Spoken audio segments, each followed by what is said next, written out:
Eric, thank you for inviting me to the show. I'm Evgeny. I've been in cybersecurity for last 20 years. But besides cyber, I got very, very intrigued about soft skills that we'll talk about this later. But in general, what I do, I'm consulting to VARs, MSSPs, consulting companies and vendors in cybersecurity. I also have my own media production.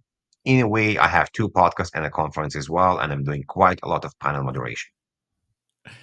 You are officially the busiest human I've talked to in quite a while, and I'm so glad to have this chance to be able to chat. Evgeniy, thank you. We've been trying to put this together for a while. You and I have been connected in the industry for a while. It's funny how we end up realizing how quickly we have common friends, and Yes. it's easy to tell why, because you're a fantastic human, and I've always had an incredible respect for your technical acumen, but also the way in which you approach the problem and your sort of very good first principles systems thinking and a very human centric way of understanding and digging into a problem space so that when you come up with a solution that's infused throughout the whole thing. And I think it's ideal that the timing is great because we do have something fantastic that you just did that you brought to the world, which is talking about the link between hard skills and soft skills. And first of all, congratulations on the release of Architecting Success. So you are an author. Well, it's always funny. You've been an author for years, in different forms, but there is something fantastic about seeing Now I can your add your another your book hit acronym. Amazon. Yeah. So congratulations. I'm glad to see, and great reviews are coming in, and rightly so. So let's do a quick intro with you, and let's talk about what got you to here, and then we'll talk about the book, and I'm sure we'll talk about a lot of things. Yes, yes. So again, I'm Evgeny. I've been around for a long time. I've been doing cybersecurity for 20 years, and I got messed up completely because do you want to do another intro now? Oh no, it's all good, all good. Oh, Yeah, okay. Sorry, just delete this part. Okay, so let's just yeah. start. What's got me to soft skills is very, very interesting because it's a literally combination of stuff. And if you look on the book cover, it has like building blocks or like the squares here. And this is basically in a way my approach to many different things. Before that, in my LinkedIn profile, I'll say that I'm basically working with 3D Tetris. I need to take multiple pieces and put them together as solution architect. And this was also how I got to soft skills. It was a combination of multiple things. One of the main one I realized as a consulting person in cyber, it doesn't matter what it is. It doesn't matter how smart I am. And it doesn't matter how other people, how smart they are as well. What matters is can we output what we have in our head, in our amazing brain, in the language that Eric, John, everybody else can understand? And when I say everybody else will be a bit different because everybody consume information differently.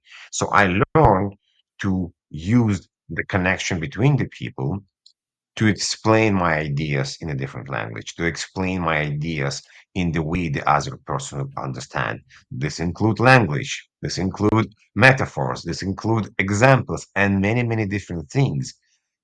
As in a second-time immigrant, it wasn't quite easy because my English is not perfect. I have an accent. I used to speak very quickly, and many, many other different things that, in a way, help me to become where I am right now. This was one big part. Second part was I had this amazing opportunity while working in Horgery Group to see how many other vendors present their ideas. And in many cases, it will be, hi, I'm a salesperson. Let's check my presentation. And the engineer will say, but check my demo. Look on this amazing demo that I spent the entire night building in AWS. And like, why? Why just one way? Why not to ask the other person how they would consume the information? So this was also a big trigger for me to see if they can do it differently. And the last part, maybe other many as well, others as well, is we moved to digital media. What I mean by this, for the last 5 years, We're doing more sales, more meetings over Zooms, Google Meets, Teams, and other virtual meetings versus in person. And in person, we had this amazing connection when you will not be on the phone, you will not be on your laptop. I'll have a very captivated audience for myself, or even during lunch. Now, when we do the meetings over Zooms, Google Meets, and Teams, you only see part of me, by the way. If I move out of the frame, you don't know if I'm writing notes or I'm eating spaghetti. If I look on the left, because I have four screens, I still see you, but you only see the right part of my face because it's watching us in video. So there's many things that changed during this part, and it's all contributed to my vision to write the book. Yeah, and it's amazing. Like the digital experience is so different. You know, it's funny. Like even just small things that I'm like super picky about in trying to make sure that I connect in the conversation. And it's funny doing the podcast where like in meetings we're also, the other thing that's funny is just the physical layout of a laptop is most people, the camera is up here, you know, and it's looking down and it has like sort of assumptive things about how you're going to be looking at the screen. And so they've built Zoom to sort of do those things. But what you have is everybody's eyes are looking down, and it's a tiny thing. But for the podcast, what I actually switched, because I would look into the lens of the camera and I have nothing there, so I'm like looking into the lens of the camera and I'm picking you up with peripheral vision so that I can maintain eye contact with you. And then I actually upgraded, I got a teleprompter so that I can move the screen up so that I'm actually looking at you and not having to assume, you know, I'm pretty good at knowing what you're doing with peripheral, but it's much better when I can look and actually see your immediate reaction, and I don't have to like look around to double check something. It feels much more natural to be looking at you and really Yes. connecting with you. And not just you looking at me, I'm looking at you as well. And you're absolutely right. So you spend time to retrain, to readjust, to change what you do. The same analogy I make to people, if you're going to work with the customer, you're probably going to buy nice shoes, nice dress, nice suit, whatever what are you wearing, and you're going to upgrade them from time to time. You're not going to use the same shoes or the same dress or the same suit the entire time. Maybe have even probably going to have two or three or four or five different outfits as well. Why we're not going to spend time, $100 on a microphone? Why not put time on lights? Why will you not potentially put more money towards your background? So let's do a trick right now. You know, there's a green background behind me. Nice.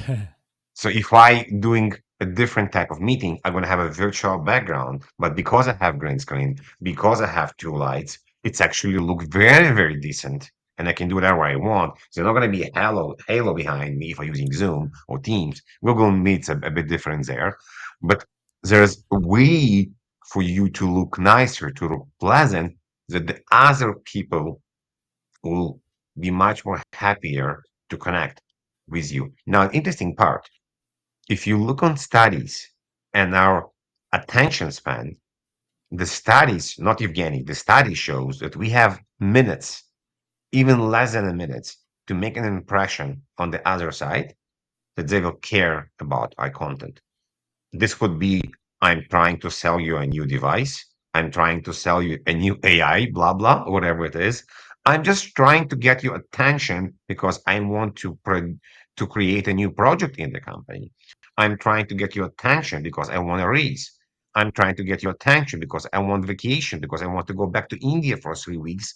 And I only allowed to go for 2 weeks, for example.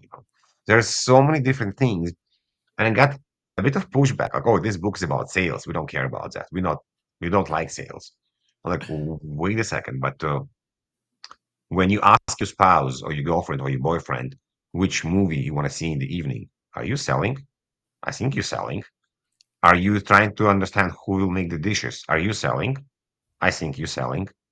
And many other different options where we're basically selling the entire time.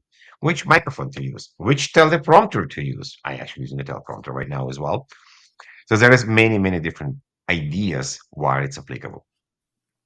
Well, and that's the interesting thing. We, as an industry, technology is such a funny dichotomy in that the people that are like very, very technical are effectively allergic to sales, like, and marketing. We just dread it, and it's funny. And you and I sit in this funny spot where we effectively bridge those two worlds.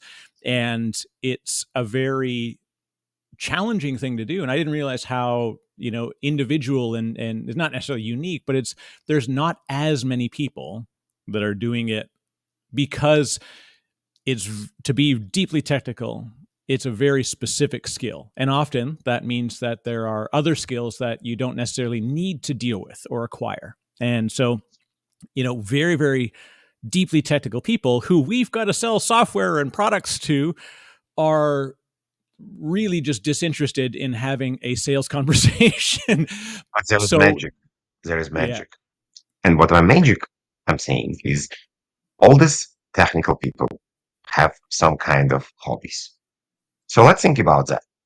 If I have an ability, or I'll have enough emotional intelligence or empathy to understand what Eric wants to talk about. What if I find, I call it a hook, not my idea, somebody else's idea. I think Carnegie is the one that first came out with the idea of the hook. That if I see on your background XYZ, I can ask you about it, and you pretty well want to talk about it. From what I know from you, you will be happy to talk about audio. You will happy to talk about the configuration and how you choose this microphone and which devices you decided to use for this. So if I can choose this and find this with a technical person, it may help me to open them up and let them talk about themselves. In many cases, we don't have this time to let them people talk about themselves. So if we do research correctly, we may find information on Facebook, on LinkedIn, without being a creep. Don't call someone, hey, Eric, I know you've been in Miami last year. A nice yacht you have there. Like, be kind of more careful what you say. I understand you're in sailing, or you're in boating, or you're in fishing. I just came for the trip, or whatever it is. You can find the information. And there's another part, I call it a reverse hook. So what I did before with the green screen, if I join a call with a green screen, people say like, WTF, what's up with the green screen? Because it's not regular. Like, oh, I use green screen for my media production and now have an opportunity to talk about my media. But what I did is I let somebody else to ask me a question. I created a reverse hook that they want to ask the question. This could be a Lego behind me. This could be painting that my kids did. Many, many different things that are part of the conversation.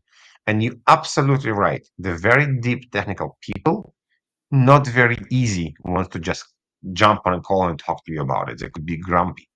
But they also like to solve problems. So they're there to solve a problem. And if you understand this part, you can position this. And in many cases, as a simple part, if you ask the person on the other end, thank you for jumping on this call. I know your time is precious. We can do different things. I can show you the presentation. I can show you the demo. I can talk about my solution.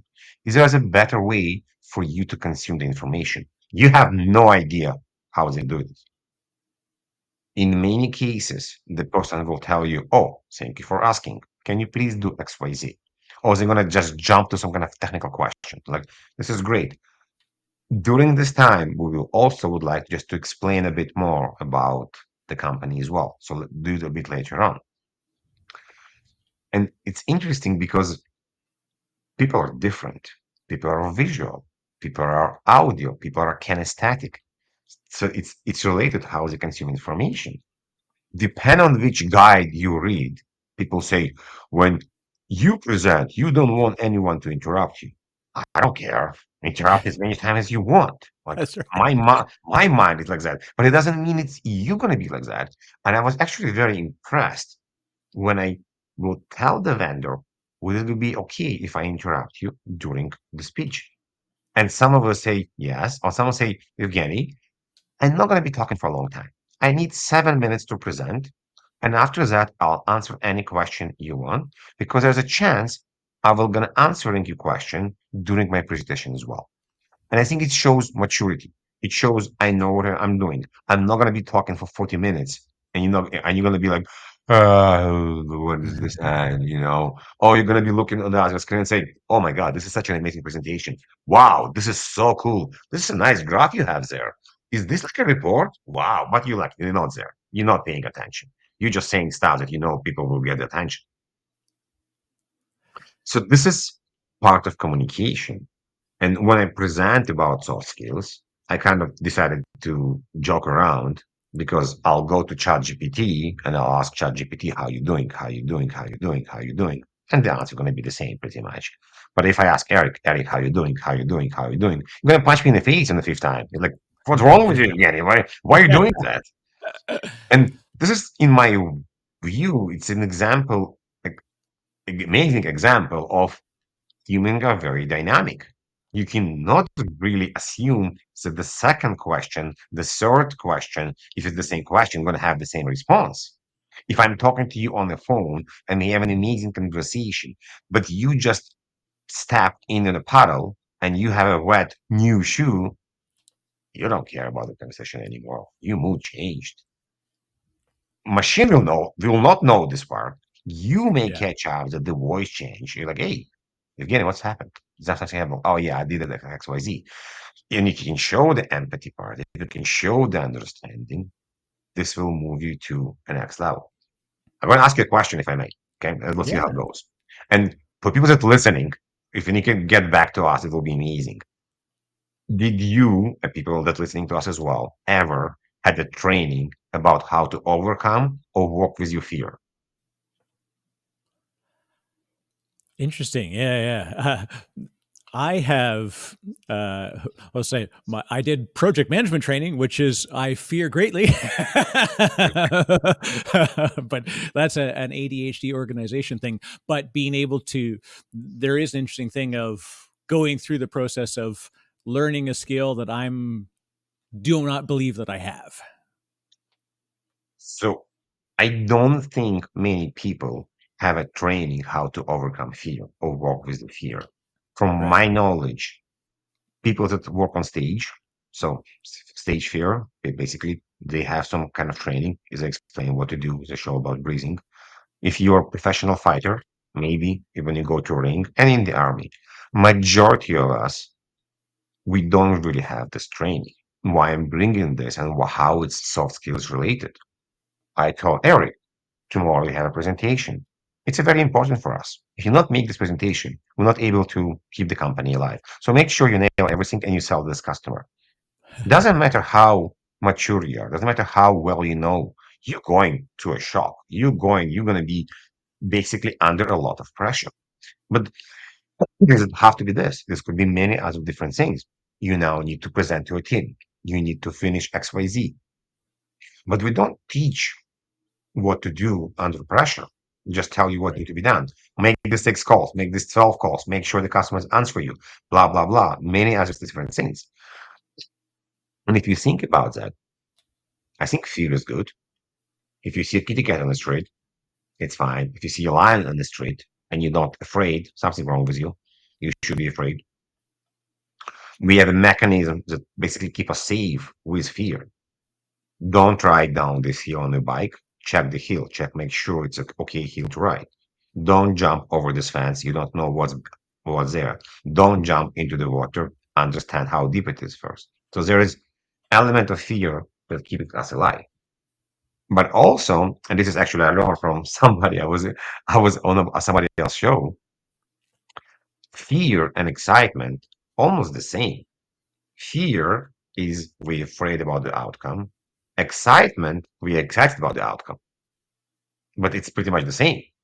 If we replace the excitement of the outcome onto the fear, we're now going to be excited. So when you're going to present and you excited about it, you're going to have fun. If you're going to present and you're afraid about it, you're not going to have fun. And if you go deeper into this part, we can assume that if you're afraid, is because it's a bigger that you did, more people, more important conversation. So we can say that if you present to 2 people or 5 people, you're not very afraid, maybe you're still excited. If you present to 50 people or 500 people or 5,000 people, you're going to be more afraid. It means it is new skill you're acquiring. Great. So now come the interesting part. If you as a presenter, if you as a whatever you're doing in your work, understanding that you're going to be afraid when you're doing something new or you move to the next level, it's a part of the solution. Because when we understand a problem, it's mean that it's already part of the solution because we know what's going to happen. If you don't know, you're going to be afraid, you're going to be shocked, you don't know what to do. If you already know you're going to be scared and under pressure, now you can use tools to help you with this or translate the fear to excitement. Does this make sense? It does. Yeah. Oh, and and it's interesting because it's kind of like an immunization effect of like you gently introduce yourself to more and expose yourself to more presentation of fear and you get through it. And this is one thing I want to tell people too. Like, so this book is not just meant if you want to be a sales engineer or get into some kind of sales. It's like that happens to be part of the element of that brought the story to to paper because you had this experience and you translated that beautifully into how to bring soft skills into everybody's experience. And but I tell people like this is not just for getting into sales, it's for becoming a team lead, becoming a like when you have to, if you're a developer and you suddenly have to present your feature, or you go to a hackathon. And one of the things that I would do is I would run hackathons, but I would also create product and marketing for each team. So I would run the hackathon and I would say, okay, so you work on the platform. Okay, let's deeply describe the problem and effectively treat it like a startup. And at the end, I said, I don't want you to just have a presentation. Like, I don't want you to just go up and say, this is what the thing that we did. We did this because we wanted it to look nice. And you're like, okay, you've presented a solution with no problem. But I said, what if we were to go to it and say, like, one of the most common questions we get from our users is that they have trouble navigating this screen because it's very busy. So what we decided to do is we wanted to solve this problem. So this is how we approach the problem. And all of a sudden you've got developers who are thinking in that context very comfortably because they know the problem set, and just teaching them how to relay the problem to begin with. Because as you explain the problem, you really rethink about the solution. And if, because solutions are fantastic, but, I've got this, I 3D printed a digital microphone flag. Fantastic solution for exactly one person. No one else cares about this, but I'm Yeah. super excited about it. So how would I present that problem? Right. And this is what often happens is So that this you is get people, this is storytelling. Do we come right. back to Yeah. storytelling? And interesting because when we say storytelling, in many cases we focus on the story. And in not many cases, we focus on delivery of the story.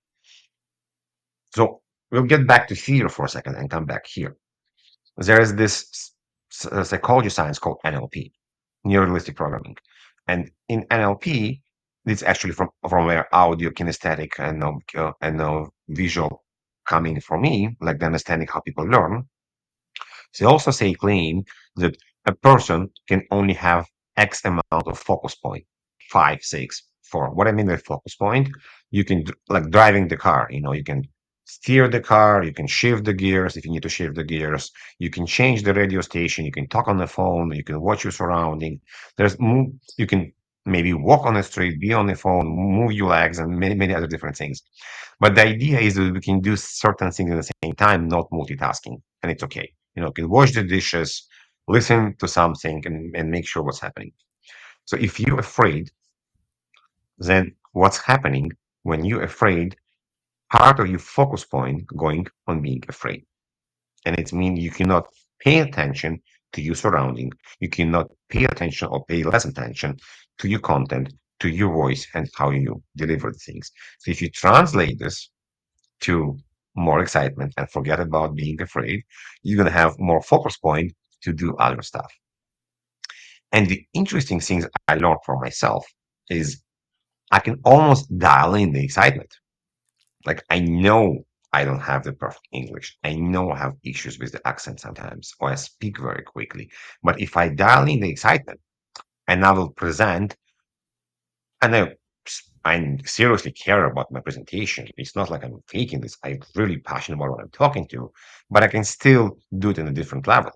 If I put much more passion to my voice, if I use more articulation, if I use more of my hands in the same cases, this excitement will translate to people as well. You're like, oh, you're very passionate about what you're saying. Like there is no way you would just fake it the entire time because you really believe in your solution. You really believe in what you're saying. And I think it's very, very important in a storytelling because you have the story itself, how you deliver the story, and even not more important, but very, very important is the use of the voice.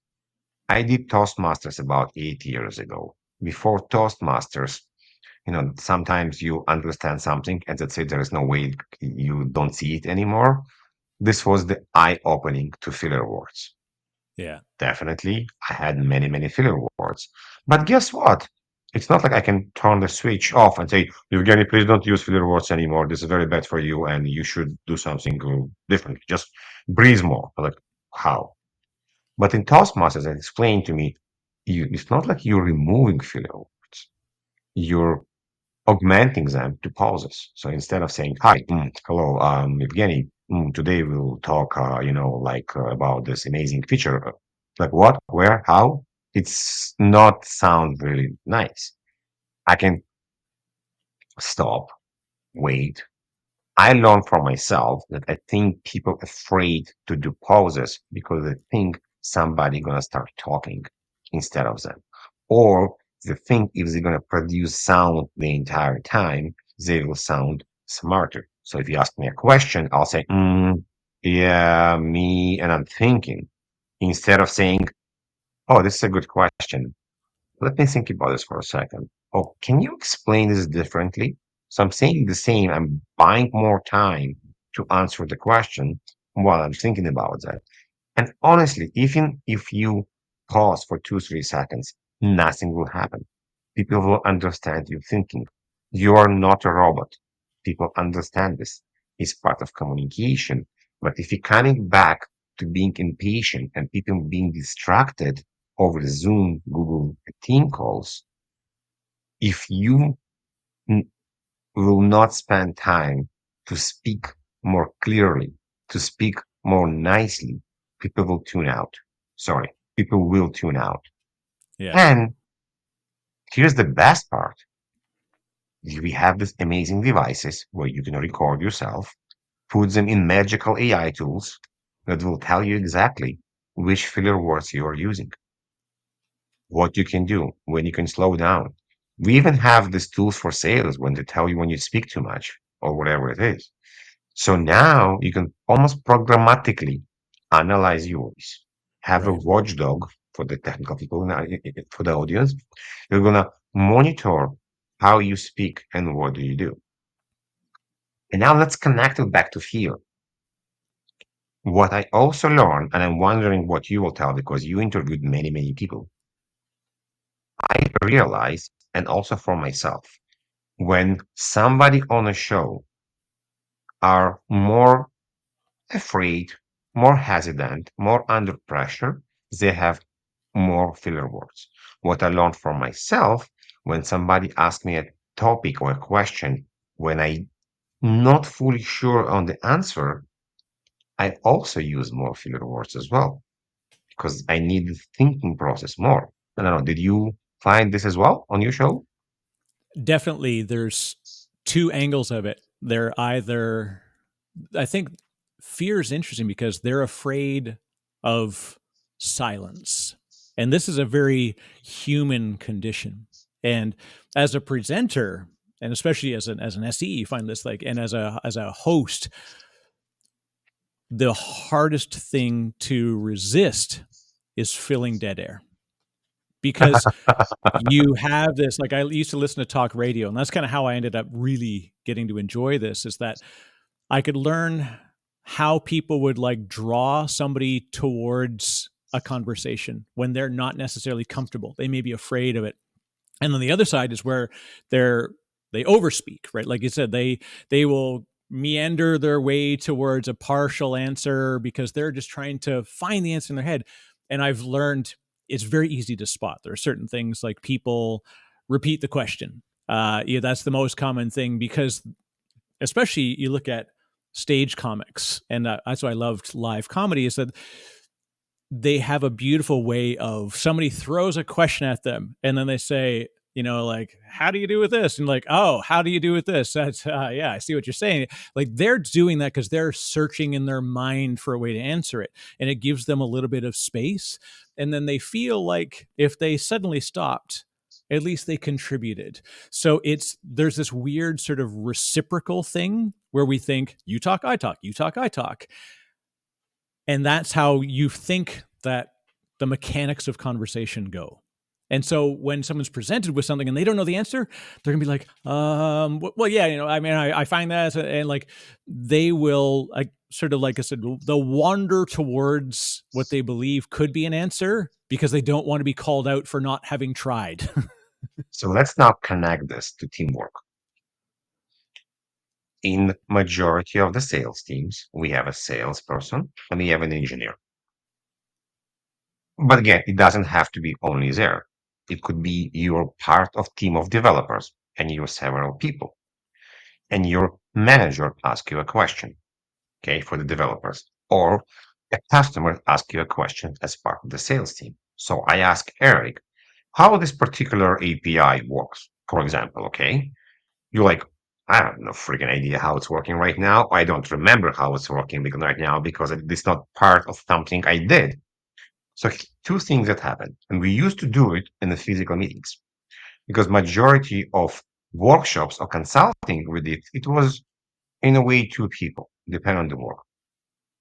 We had this way with my partner that I will look on him and he will know he need to take the conversation on himself, that I'll need to search my mind or even go on my laptop. So he will like, oh, this is a good question. So do you ask this because of blah, blah, blah, blah? So he will basically keep the conversation open until I will look again and he like, you got it. And I answer the question instead of saying, this is a very good question. I don't really have an answer for this right now, but let me get back to you next time. So we lose the momentum. Now, online, it's a bit harder because I cannot really look left and right because you're not there. But I can use WhatsApp, Signal, Slack, Discord, whatever the tool of choice you're using, and it's of course agreed by the company to say, dude, take over. Hey, can you take them and talk to them? So we can use tools to communicate and help each other. Now, instead of asking the questions again, somebody else will take the conversation. Maybe they will ask the question again, or they will continue talking. And the first person get ask the question will have a bit more time to get it. Now, when they're ready, they will just interject themselves and insert them into the conversation or use it to say, I'm good, give me the ball back. I use the ball analogy quite a lot, who has the ball, and they start talking. And we can play this game. And if a team working well, this will be very, very amazing. And if you get back to the idea of different personalities, of different teammates, what they can do, some people are more task oriented, some people are more holistic, some people like longer tasks or switching tasks. Depend on the team. If we understand how our team is built, if this is sales engineering, just the team is there as well, we can now understand who can do what in our team. And we align and assign the correct task to this person. An interesting thing that you brought up that I love as a rhetorical technique. Uh, I feel bad explaining these things because I'm like, just because we know how the psychology works, it doesn't mean we're using it like a trick. Same way, like I know magic tricks, but that doesn't mean that I'm trying to trick you. It means I'm trying to make you feel fantastic. I'm trying to make you enjoy the moment. So when I say this, I'm not saying it because I'm like scientifically breaking someone down. I always tell people I study behavioral psychology. And then the first thing they always say is, oh, are you psychoanalyzing me right now? I'm like, I wasn't, but I'm going to. Like, no, that's not. But the thing that you said that was very important is when you're asked a question, there's two things that you can do. You can immediately launch to the answer because you're confident in it, or you can try and dodge the answer. But actually, there's a third thing, which is the most important thing: is acknowledge the question and say, "That's a great question." Because for a moment, number one, you're acknowledging that the person, especially because you're in their backyard, you're in their virtual living room, trying to offer them something, and they ask a question. You want to recognize that, and you should, because it's like, hey, I love this interaction. Because in fact, the fact that they're asking you a question, you're one step further in engagement than most presentations, which is just like blah blah blah blah blah blah, and then you're all right. Any questions? And you're like, no, no, no. Like, we don't save questions till the end. We want them in the middle. So when someone says, "Hey, how does this work with how does this API work with, say, Zapier or Slack? Have you got webhooks?" You can ask. They ask some technical question. Oh, that's a great question. And if I don't have the answer, what I often ask is, I'm just curious, how often would this present itself? Like, is this a thing that you do a lot? Like, are you very automation focused? What's the driver behind the question? Effectively, you want to ask them, why are they asking that question? Because it's a good context setting for how deep you need to go with the answer. So let's connect the dots. Okay, couple of things. One, when somebody asks you a question, if you know who they are, it will help you to learn how to answer the question. What I'm saying is, if this is a more from a business person, again, this is my view, answer this as you want, as quick as you want. If it's come from a very technical person, these people usually want to prove themselves how smart they are. And this is a very, very smart question. So if you start answering right away, you didn't create the magnitude of how this question is very important. But if you say, as you're saying, oh, that's an interesting question, and you're like, hmm, and you take a pause, back to the pause, because now you're thinking, you're showing them respect that this question was actually very hard. You know, and they will actually respect this part. So again, we're trying to be very dynamic. We're not trying to blah blah all the time. We're trying to understand what will make this person feel good. I'm like, oh, this is a good question. You're like, hmm, okay, yes, I think we can do that. Now you Yeah. shall go. They're like, oh, I was able to tackle this person. They're now thinking about this. This is one part. Second part, please don't say it's a very interesting questions all the time. Because Right. Yeah. you Don't say repeat, the same thing every time. yes, because they're like, what is everything is interesting that nothing interesting, So like you can play, as you say, like or filler word, you can play with this. You can say, thank you for your question. This is an interesting one. As we say in the industry, this is depends. Oh, nobody actually ever asked me this question. For true, if it's true, be authentic. But don't say I had a customer, like a vendor, that anything I'll say, he'll say it's a brilliant question. And in one point, after 2 years, I was like, dude, you always say it's a brilliant question, it's a brilliant idea, but you don't do anything about it. So what's the point of saying that? I give you ideas, but I don't see the outcome. He's like, do it? Like, yeah, you always say it's a brilliant question, but it's become annoying because it doesn't. And at one point, I'll say something stupid, and you still say it's a brilliant question. And the fact, like you said, it's just there's a genuineness in the way that you can do it. And even like I said, there's a 3 letter one response is very simple. Ooh. And you like just like, oh, oh, oh, yeah, yeah. Like just the fact that you like verbally sort of like, oh, this is really cool. I like how you've asked this question. And again, even if you're stuck, you can always go back to like, oh, I'm curious, how often do you, like, I often say, that's like, how often do you do this? And I'm giving away all my secrets, which actually I wrote a little mini book on how to do technical demos specifically to give away all the secrets. And you just say like, oh, that's a great question, that's a good question, and I say in there like, yeah, don't say the same thing every time. But most importantly, it's like show excitement, like, because you're like, ooh, oh, okay, this is cool. And then when you ask them like, I'm curious, if you don't mind me asking, and you want to soften the need to answer, and you want to make sure that it's in their comfort level. So I use that sort of as a rhetorical technique of like, oh, uh, how often do you need to do that? I'm just curious, and And it what you're takes the edge off it a bit. yes, and what you're saying right now is I think we didn't cover yet. That it's one of the main problems I see with the technical salespeople. You are not in the room to show that you're the smartest person in the room or in the world. You in the room to fulfill somebody else's need. You are their customer in the way. You here to make sure you answer the question and you give them the tools and the information they need to make a purchase. So you're almost like reversing the part because even so you're selling, but you are there to make sure you answering what they need in the way they need. So if you're trying to show you're the smartest person in the room, you may in some cases not fulfilling the need of the customer.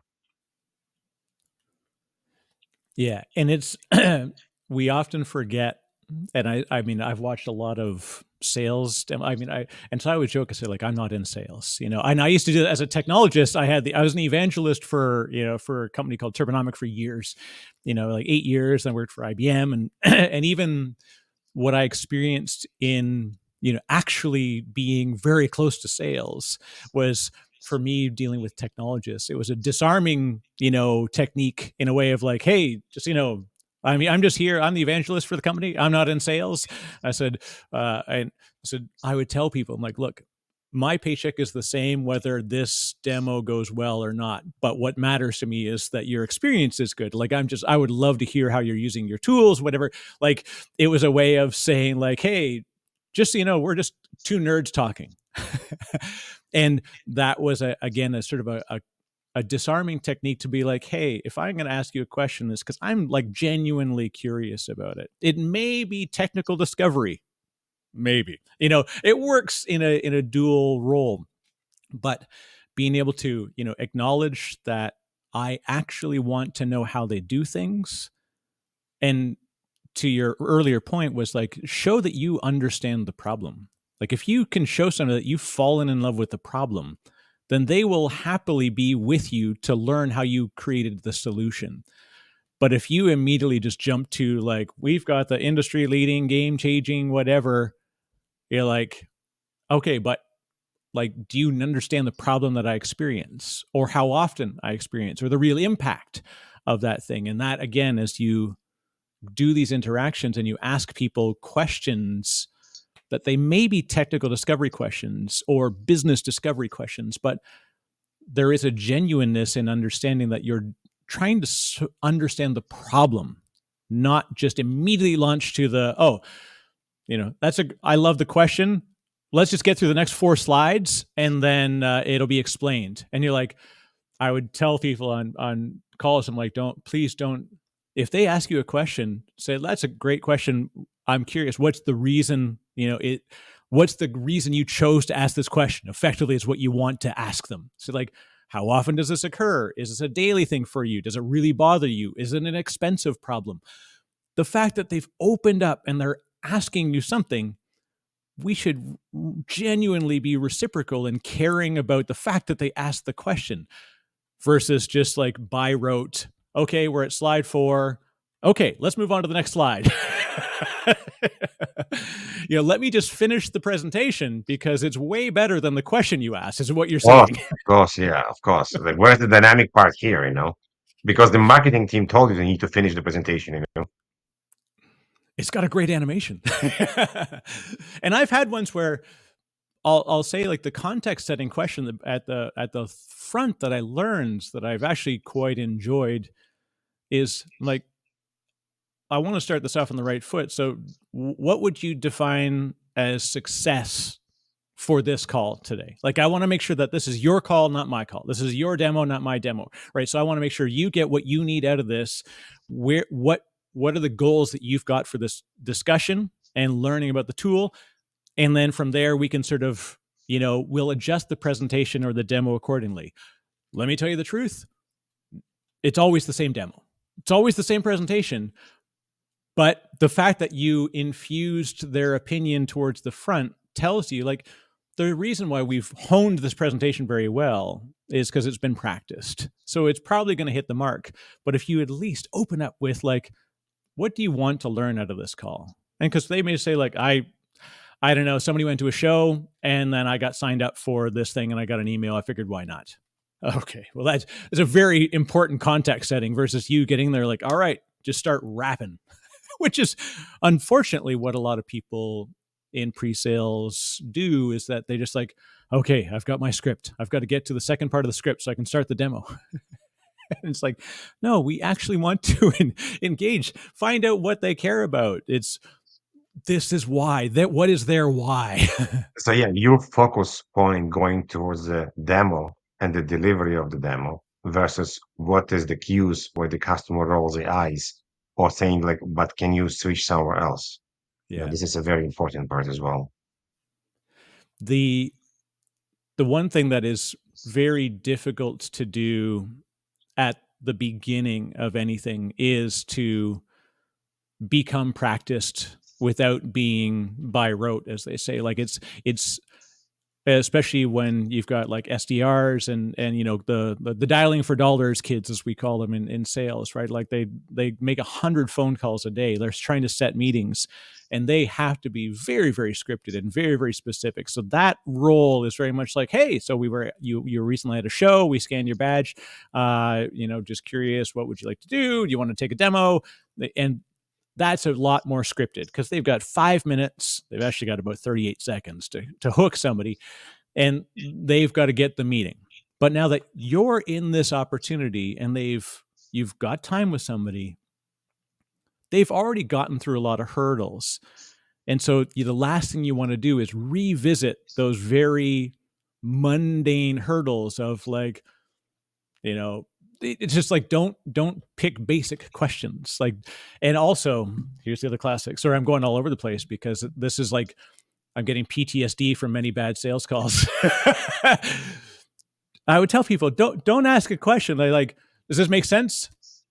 Of course they're going to say yes. No one's going to say no.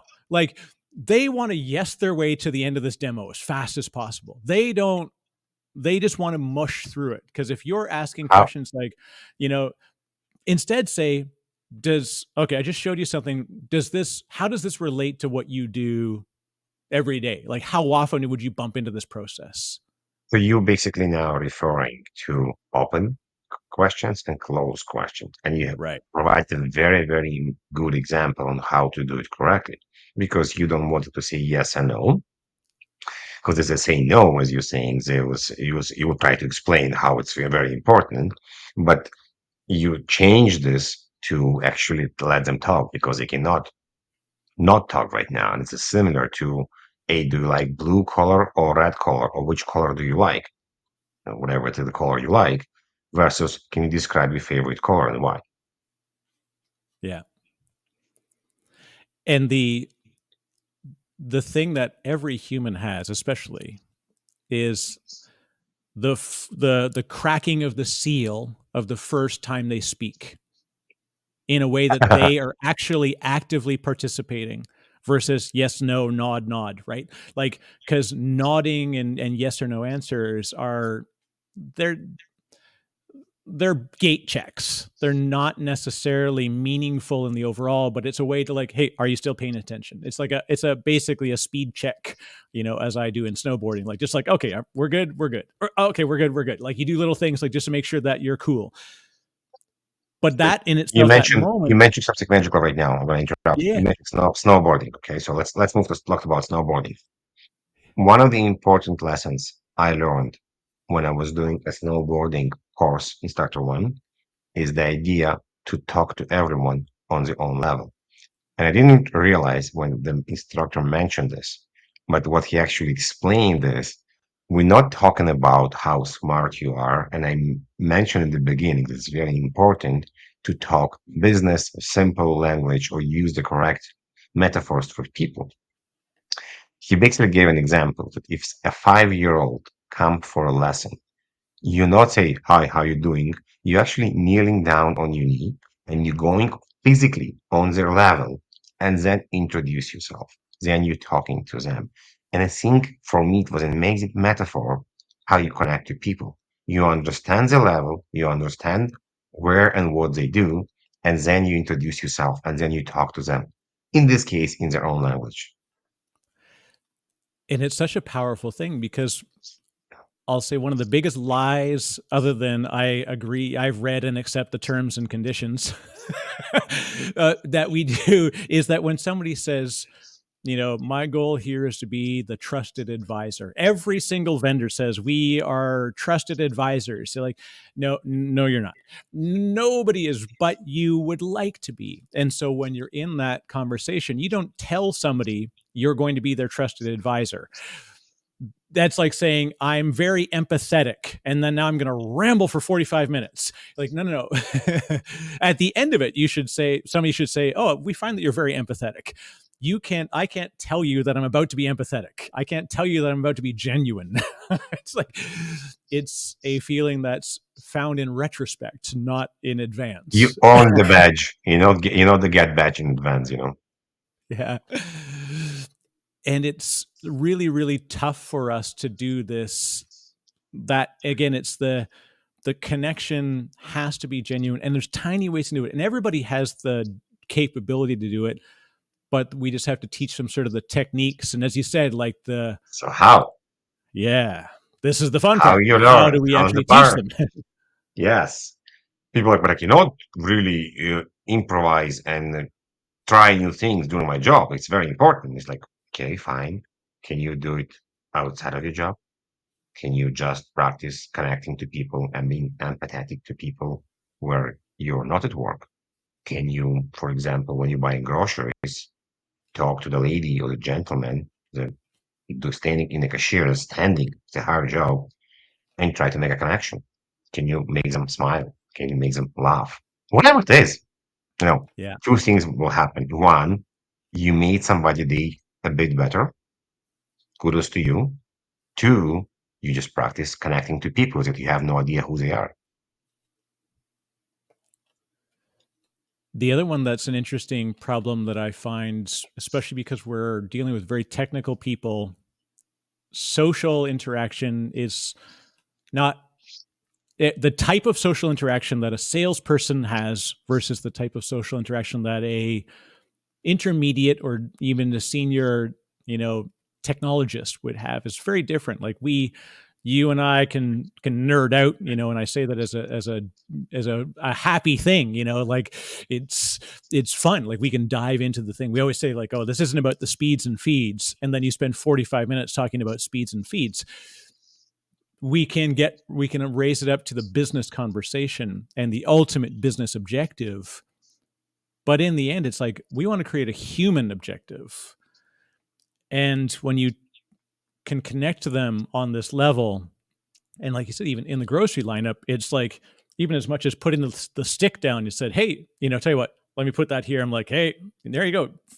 I shove my stuff forward. I'm like, hey, all yours, all yours. I want to make sure we can get you out of here as fast as I get out of here. I'll be quick, and just that moment of like acknowledging that they are uncomfortable equally with being in the line behind you. Yeah.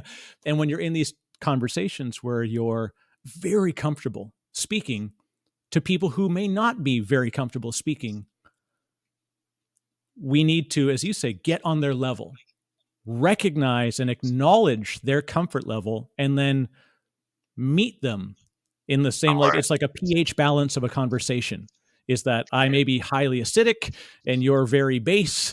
So let me find a way to meet you in the middle where I can go up. When there's multiple people in the room, it's a different dynamic, but even just like one-on-one of like, give them a space to be at their comfort level, and they will And it's very much hard. open it up to you. Yeah, it's hard, but it's possible. And I was presenting last week, and somebody asked me, what do you do with these people that just don't want to open up and speak? Because then I told them, then you ask them, do you want to just give the facts? I'll give you all the technical information. We're not going to have a soft conversation, and you may see them smile because this was exactly what they want. And this may be going to be the way for them to open up because you just told them you don't want to do this. You don't have to have a small talk if you don't want to have a small talk. But I'll give you all the information you need, and then you will tell me what you want to do with it. And it's in a way people trying, as you're saying, you're trying to shove something in their throat. Oh, let's move to POC, let's move there, let's move that. But you don't ask if they want to do this. You cannot force the agenda on the other person. You need to navigate and play, and we see this idea that the PowerPoints slowly not moving away, but people using it differently. It's not 1, 2, 3, 4, 5. It could be 1, 5, 8, 3, 18, because we need to move with the water of the river, how the conversation is going. We cannot force our agenda all the time. As part of my hobbies, I'm doing whitewater, canoeing, kayaking, more canoeing, massaping as well. And what you quickly learn with white water, with moving water, is it doesn't matter what I want. Completely irrelevant. The water will do whatever the water want to do. There is no way me as a human being will decide that I want to cross the river here and to let me cross. It will push me away. So I need to understand how water is moving, how rapids are done, where is eddies in, eddy out, different conversation, and use the feature, use the water to move with the water and not try to force my ways on the water. Same with the presentation, same with the communication. You look on the clues, you look what's happening, and you're navigating to make sure you move into the direction you want, but using the feature you have you available and not just the way you want. I think that's absolutely beautiful. That's such a fantastic representation of it, because we have this weird thing of a human condition of the need to control. And there's a difference between control and controlling within your ability. And I think that's the recognition that you can't control the conversation, but you can control how you interact with the conversation, and how you, there's always a point at which you have to see the end of your control, and then ideally bring somebody towards it and even beyond that line. Like, you want to create a comfort level for that other person. The goal is not for me to be happy at the end of this conversation. Obviously I'm excited by every call that I have with a customer, but I need to make sure that they are better off at the end of that conversation than they were at the start. That's really sort of the goal, is like, can we do something where even if we don't connect? And in fact, one of the best things I've done repeatedly, is sell the opponent's, or like a competitor's value, because they'll be like, hey, we're using this. I'm like, that's fantastic. Like, I love that ecosystem. We work with them a lot. And obviously we see them a lot in the field. I'm like, I'm not going to say like, oh yeah, they're junk, they're whatever. It's like, no, no, no, no. You have to, again, like, be cognizant of the impact of that. When you get off that call, you're out of their world, right? Like, you've been given 1 hour in their world. And I even used to tell salespeople all the time, it's like, you're selling against what they do 80% of their day. But then even if they buy our product, they're going to use us 1% of the day. I said, so if you spend your entire time downplaying or detracting from the thing that's very important to them, versus like, hey, we're competitive to a product, but that's okay, because we've got tons of clients who use both, right? Or like, hey, maybe this isn't the right fit. And oh, no, we don't have that. Like, don't say it's in the backlog, or it's coming up in a new release. You're like, I totally get it, and hey, this may not be a match, but tell you what, if let's take a look a bit more on some of these other things, or you can again ask some exploratory questions. But it's just very easy for us to go back to that anchor of like, we're better, we're game changing, we're industry leading, and it's like, no, Better don't talk features, about better you. stuff. Talk Yeah. about them. Nice. Thank So you. I wish that we had more time, because I would love to dive more. In fact, I think we're going to try to talk more beyond this. I want to get into the nerd bits one day with you as well. We But should, we um, should. one of the things I'd love to hear, what is the worst demo or sales discussion you had that you're the most thankful for? Okay, I have one for you. I was presenting. It's a big corporation. They basically doing building management for many, many, many big buildings. And we were changing the environment, and I was explaining the need of new antivirus. We just call it antivirus to simplify the stuff.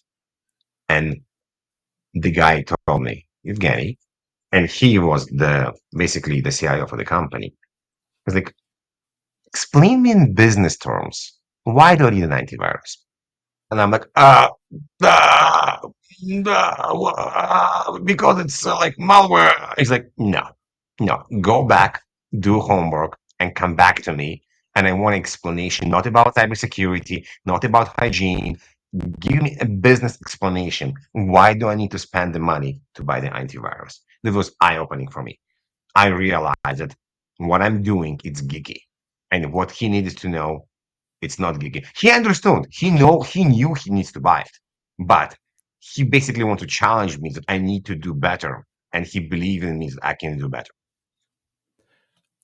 Well, and there's so much beauty in the way that that situation played out, and that even I've had this where I worked in retail for years, and I had a customer who, a really, we'll say, a problematic customer, and I spent an incredible effort to make sure that the last thing that that person felt was I did my best, right?